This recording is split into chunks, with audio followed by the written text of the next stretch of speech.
네, 수요일 이 시간은 자신의 정치색을 화끈하게 드러내 보이는 정치 색깔론이 준비돼 있죠. 오늘은 더불어민주당 금태섭 의원을 만날 차례였는데요. 지금 금 의원이 이낙연 총리와 함께 해외 순방 중입니다. 그래서 특별하게 더불어민주당의 표창원 의원과 함께합니다. 어서 오세요. 네, 안녕하세요. 네, 여러분 표창원 의원 궁금하시죠? 지금 보고 싶은 분들은 보이는 라디오나 유튜브로 들어와 주세요. MBC 미니로 들어오시거나 유튜브에서 세계는 그리고 우리는 이렇게 검색하시면 저희들 방송으로 보실 수 있습니다.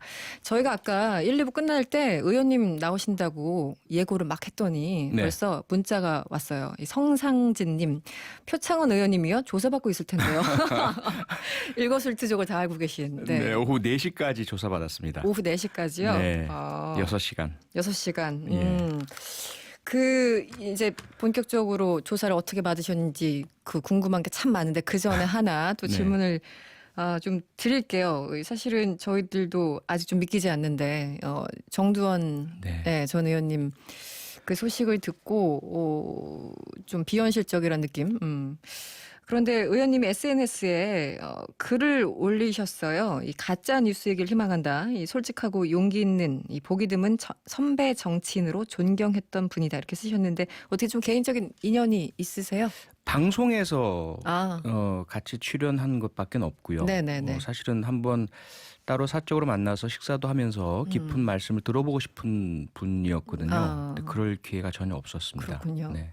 근데 이제 방송 잠깐 마주치고 해도 왜 이제 그 사람의 어떤 품성이나 이런 게 드러나는 경우 많잖아요. 네, 근데 좀 느낌이 오죠. 네. 인상적이셨나 봐요. 네, 우선 무척 솔직하시고요, 정말. 아, 네네. 어떤 뭐 정치적인 색이나 여야 이런 것들에 구애받지 않으시고 있는 그대로의 솔직한 말씀을 주시고 네. 물론 그 말씀에 전부에 같은 의견을 가진 건 아니죠. 네네. 의견이 제가 다르기도 했지만 어쨌건 본인이 어떤 이해관계에 치우치거나 어떤 정치적인 목적으로 뭐 일방적인 말씀을 하시거나 비난하거나 이런 것은 전혀 없으셨거든요. 네네네. 그래서 참 그 자체로서 무척 존경스러운 분이었습니다. 그래서 좀 합리적이고. 합리적이었고요. 네. 저희들도 매주 월요일마다 저희 자리를 꽉 채워주셨는데 참 안타깝다는 말씀 다시 한번 드립니다. 네, 아까 제가 잠깐 시작할 때 질문을 드렸는데 네. 오늘 경찰 조사를 받으셨어요. 페스텔 관련해서 피고발인 신분이었던 거죠. 네. 네, 몇 시부터 몇 시까지 받으셨습니까? 제가 오전 10시부터로 예정돼 있는데 조금 일찍 갔어요. 네네. 조금 일찍 가서 오후 4시까지 한 6시간. 6시간. 네. 경찰 출신은 제가 분명히 알고 있습니다. 그런데 네. 경찰 조사를 받은 적 있으세요? 혹시 예전에? 처음입니다. 처음이에요. 네. 태어나서.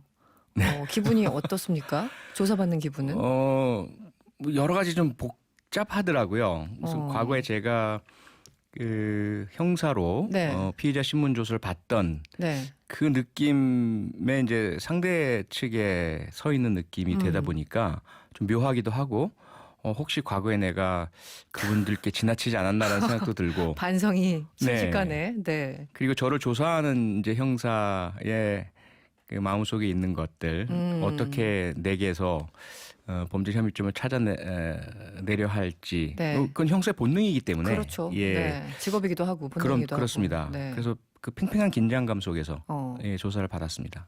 6시간이면은 뭐 그 정도는 받을 것이라고 예상을 하셨어요. 어떠셨습니까? 근데 어제 백혜련 의원도 6시간 조사를 받았다고 네, 했기 네. 때문에 네. 사실 조금 기대는 했죠. 그 유사한 상황에서 유사한 조사를 입장이었기 받으니. 때문에 네. 많은 부분이 백혜련 의원 조사를 통해서 확인됐다면 네. 저는 조금 시간이 줄어들지 않을까 그런 기대를 조금 가졌는데 천만의 말씀이었고요. 정말 말씀. 오히려 네. 제가 이제 4시 10분부터 KBS TV 사사건건 생방송 출연을 했었어야 하기 때문에 네. 사실은 제가 조서를 다 못 읽었어요. 원래 조사가 다 끝나면 다 읽어보고 꼼꼼히 읽어보시잖아요. 꼼꼼히 읽어보고 네. 혹시 뭐 저한테 불리하거나 잘못된 게 없는지를 확인해야 되는데 그럴 시간이 없었어요. 방송 때문에. 예, 그래서 그 형사는 네. 꼼꼼히 읽어보시라고 네, 네. 이렇게 이야기를 하시는데 됐습니다, 믿겠습니다라고 대충부터 그 인장, 네. 예, 찍고. 엄지손가락 그 딱 간인이랑 다 찍고 그러고 왔습니다. 와. 지금 혹시 불안하신 거 아닙니까? 저희 방송하는데. 살짝 조금 막 그 이 뒷머리 한쪽에서는 그럴 수 있을 것 같아요. 아까 조사받았을 때 제 진술의 일부분들이 자꾸 뭐 형용사나 서술어하나 이런 것들이 되게 신경 쓰일 것 예, 같은데. 혹시나 잘못 기록되지 않았을까 뭐 이런 것들이 조금은 남아 있습니다. 네, 김진희님이 문자 주셨는데 조사 시에 예의는 갖춰서 조사해 주시나요? 일반인들 조사와는 다를 거란 느낌이 드는데 이거 특권을 얘기하시나요?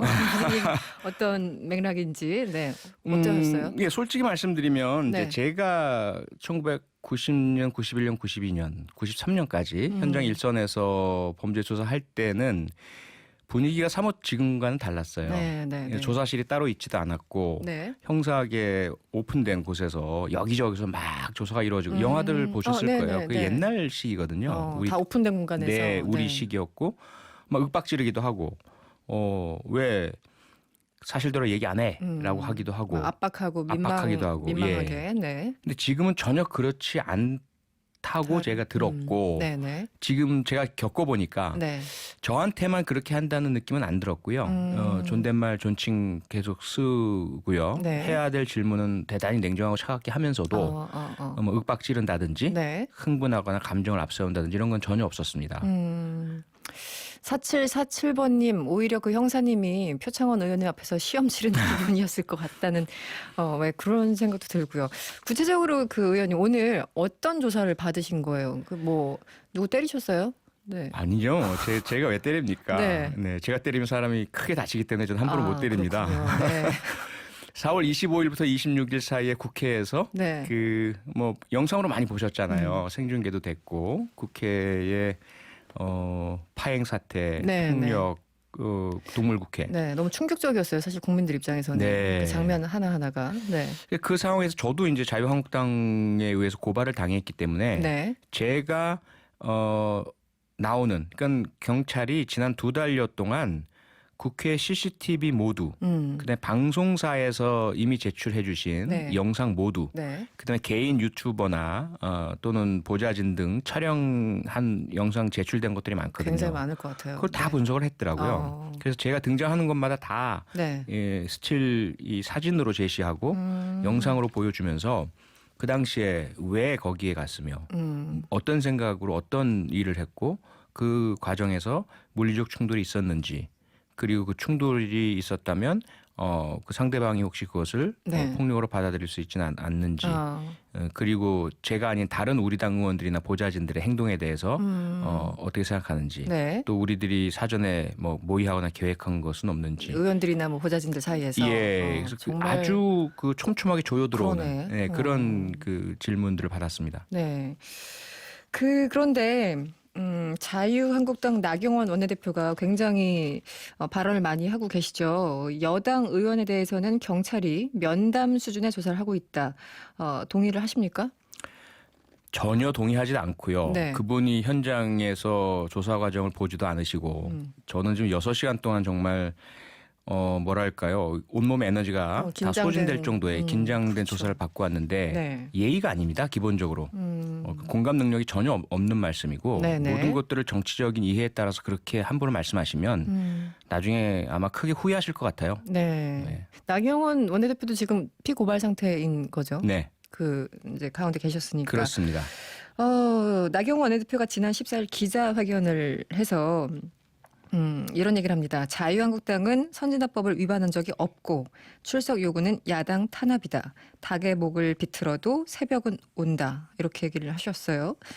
이 발언은 어떻게 보십니까? 우선 너무 오만하고요.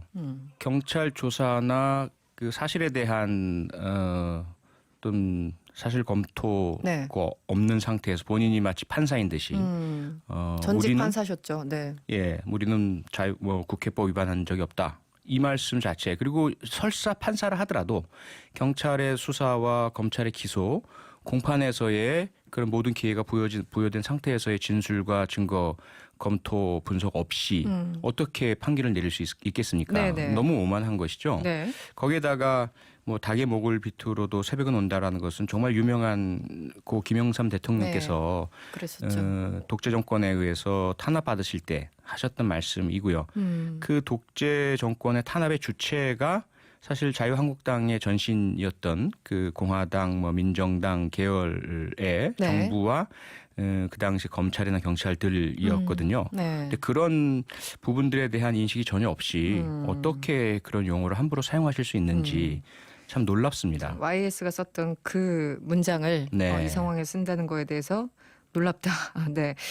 그나저나 궁극적으로 이제 어쨌든 말씀하신 것처럼 온갖 증거들, 영상들이 있잖아요. 네. 그러니까 예를 들어 뭐 최이배 의원 감금 사건이나 이런 것 등은 명확한 건데 자유한국당 의원들은 지금 야당 탄압이라고 규정을 하고 있어요. 왜 안 나가는 걸까요? 두렵겠죠. 두려워서. 예, 숨는 자가 범인이죠. 네, 그리고 조사에 응하지 않는 자들이 언제나 죄를 지은 자들이고요. 네네. 당당하다면 당연히 지금 모든 것들이 공개된 상태이고 증거에 의한 수사가 이루어지고요. 만약에 수사 과정에 문제가 있다면 재판 과정에서 당연히 드러날 테고 네네네. 탄압을 받을 분들이 아니잖아요. 행정안전위원회에서 네. 경찰청장을 상대로 윽박지로 호통치고 네네. 개인적으로 전화를 걸어서 네. 내가 한 게 외압이냐, 외압받았다고 느끼냐, 이렇게 하는 분들이신데 논란이 됐었죠. 네, 어떻게 그분들이 탄압받는다는 말씀을 하실 수 있으실까요? 네. 일반 국민들께서 들으시면 정말 억울할 네. 말씀이시죠. 그 일각에서는 이제 그런 얘기를 해요. 그러니까 정치권에서 국회에서 일어나는 일들이 예전에는 정말 이제 예전 정치인들은 보면은 그나마 어쨌든 동물국회가 됐든 뭐가 됐든 정치적으로 많이 풀었는데 그것이 또 정치니까 요즘 어느 순간부터 특히 20대부터인지 그 전부터인지 국회에서 일이 생기면은 일단 다 사법부로 넘겨 막 경찰에 가고 검찰에 가고 이게 스스로를 발목 잡는 일은 아닌가 좀 아쉬움을 지적하시는 분이 있어요. 의원님께서는 어떻게 보세요? 좀 나눠서 봐야 될 것 같아요. 네. 정치의 사법화 분명히 잘못되어 있습니다. 사법을 통해서 정치의 이득을 보겠다. 이건 좀 비유를 드리자면 축구든 야구든 경기를 하는데 경기로서 이기려고 하지 않고 네. 상대 선수의 어떤 뭐 파울이라든지 네네네. 또는 선수 자격이라든지 이런 것들을 억지로 찾아내든지 무리하게 해서 경기 자체를 치르지 않으려고 하는 태도. 네. 이건 잘못됐잖아요. 네네네. 그런 부분과 실제로 경기하다가 일어난 잘못에 대해서 뭐 퇴장이라든지 네. 이러한 조치를 취하는 것 이건 네. 구분이 되어야죠. 반칙과 어떤 원칙 그 테두리 안에서 하는 것과는 네. 구분해야 된다. 네. 그래서 지금 자유한국당에서 주로 행하는 고소고발, 뭐 말 한 번 잘못했다고 고소하고 네네. 또는 마음에 안 든다고 고발하고 이러한 행태들은 정치를 사법화하는 부분이라고 생각되고요. 네. 또는 선거에서 상대방을 무분별하게 고발한다든지 이런 것들이 그런 행태죠. 네. 근데 국회법을 정면으로 위반하고 이번 사건은? 이번 사건 같은 네. 경우에 이미 알고 있었고 고지가 됐었고요. 이렇게 하면 국회법 위반입니다라는 그런 경고도 여러 차례 이야기를 했는데도 불구하고 네네네. 그걸 공개적으로 어기고 있었던 상황이거든요. 이것을 정치로 풀겠다? 국민들께서 보시면 그럼 당신들은 정치로 다 풀어서 잘못하고 나쁜 짓 하고도 그냥 다 풀려나고 죄도 안 받고 그럼 일반 국민들은 과연 그럴 기회조차 있느냐? 네. 법 위에 군림하는 사람들이냐? 이런 문제가 생기는 거고 법 앞에 평등이라는 헌법의 기본 원칙이 깨지는 문제가 생기는 거죠. 경찰에서 세 차례 그 경찰 소환을 세 차례 거부하면 강제 구인이 가능하잖아요. 네. 근데 의원들은 불체포 특권이 있습니다. 그래서 강제 구인이 가능합니까? 불체포 특권은 회기 중에만 회기 중에. 이루어지니까 19일까지가 6월 그렇죠. 국회거든요. 마지막 날. 네. 그래서 19일이 지나고 나면 일반인과 똑같습니다. 국민과 똑같기 때문에 기술적으로 그러니까 뭐 이론적으로 보면은 강제 구인이 가능하다. 가능하죠. 그런데 지금 자유한국당이 슬슬 그 추경 통과를 미루면서 네. 7월 국회를 다시 소집할 명분을 찾는 모습이 보이고요. 네. 그렇게 되면 방탄국회가 되는 것이고 네, 네. 방탄국회를 열지 않는다 하더라도 경찰로서는 쉽게 세 번 안 온다고 구인장 발부받고 강제구인 나서기는 쉽지는 않을 겁니다. 부담스럽겠죠. 부담스럽죠. 또 숫자도 많고 네. 말씀하신 것처럼 뭐 정치에 대한 지나친 뭐 탄압, 경찰을 이용을 해서 네. 야당을 탄압하려 하느냐 이런 주장들도 강하게 할 것이기 때문에 가급적이면 임의적인 자발적인 네. 출석 출두를 하도록 네. 계속해서 아마 설득한 노력을 할 것 같습니다. 네. 시간 관계상 이걸 하나 좀 여쭤봐야 되겠어요. 그 이제 여당 입장에서는 추경이 급한데 지금 야당에서는 국방부 장관 물러나야 된다. 해임 결의안 네. 제출했습니다. 네. 어떻게 보세요? 해임해야 됩니까? 너무 지나친 정치 공세고요. 네. 지난 16대 국회 이후 20년 동안 한번 찾아봤어요. 우리가 야당 때 민주당이 야당 시절에 국방부 장관에 대해서는 단 한 번도 해임 건의를 한 적이 없어요. 아, 과거에요? 네. 그건 그러니까 황교안 법무장관은 2차례 해임 건의가 됐었고요. 김재수 농림부 장관은 네네. 박근혜 정부 시절에 실제로 해임 건의가 통과가 됐죠. 통과가 됐죠. 그런데도 그대로 임명을 이어갔고요. 네네. 그런 것에 비춰본다면 지금 국방부 장관에 대해서 그전 이명박 박근혜 정부에서 발생한 수없는 노크 기순 사태라든지 네네네. 무슨 수류탄 폭발 사건이라든지 네. 천안함 침몰이라든지 피격이라든지 이러한 더 큰 사건들에도 국방부 장관에 대한 해임은 안 했는데 지금 목선에 대한 경계 실패나 네. 몇 가지 말실수 때문에 국방부 장관 해임을 들고 나온다는 거 좀 이거는 지나치다. 지나친 것보다도 이걸 빌미로 해서 추경을 미루고 네. 방탄국회를 열겠다 이렇게밖에 보이지 않는 거죠. 네. 5961번님. 우리 딸이 프로파일러가 되고 싶어 해서 표창원 의원님 존경합니다. 이렇게 문자 주셨는데 고맙습니다. 좋은 직업인가요? 좋은 직업 말씀하시기 너무 본인이 네, 이렇게. 좋아하고 여기 네. 꽂혀 있으면 좋은 직업이죠. 네, 객관적으로야 뭐 다 좋은 직업이죠. 뭐. 네, 비명을 지르세요. 네. 순간적으로. 갑자기 뭔가 찔린 느낌입니다. 네. 그렇습니까? 네. 그래서 추천을 그래도 해주겠다. 예. 이분께. 보람이 있고요. 네. 또 아주 다이나믹하고요. 그리고 본인의 얼마나 노력하느냐에 따라서 네. 그 피해자들께 한을 풀어드린다든지 그렇군요. 추가적인 범죄를 막는다든지 이러한 성과를 낼 수가 있기 때문에 충분히 도전해볼 만한 직업이다 이렇게 권해드리고 싶습니다. 알겠습니다. 정치 색깔론 오늘은 특별히 더불어민주당 표창원 의원과 함께했고요. 다음 주는 자유한국당의 신보라 의원과 만나보겠습니다. 오늘 말씀 고맙습니다. 네, 고맙습니다. 여러분의 퇴근길을 꽉 채워드립니다. 평일 저녁 6시 5분 이승원의 세계는 그리고 우리는